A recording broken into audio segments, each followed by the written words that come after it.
வரஹ்மத்துல்லாஹி வ பரகாத்துஹு. விசாலமான அருட்கொடை என்ற நபி ஸல்லல்லாஹு அலைஹி வஸல்லம் அவர்கள் எதை கூறினார்கள்?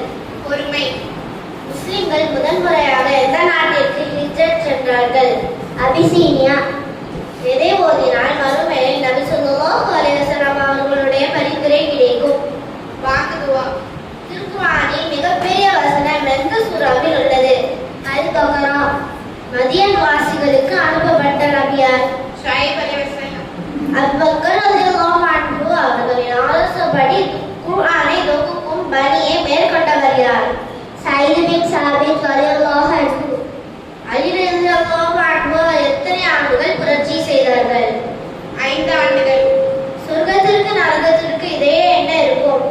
அராஃப் என்ற தடுப்பு சுவர். குர்ஆனில் எந்த நபியின் பெயர் அதிகமாக இடம்பெற்றுள்ளது? மூசா அலைஹிஸ்ஸலாம். மிக்ராப் என்னும் தோட்டத்தை தன் தாயார் சார்பாக தர்மம் செய்தவர் யார்?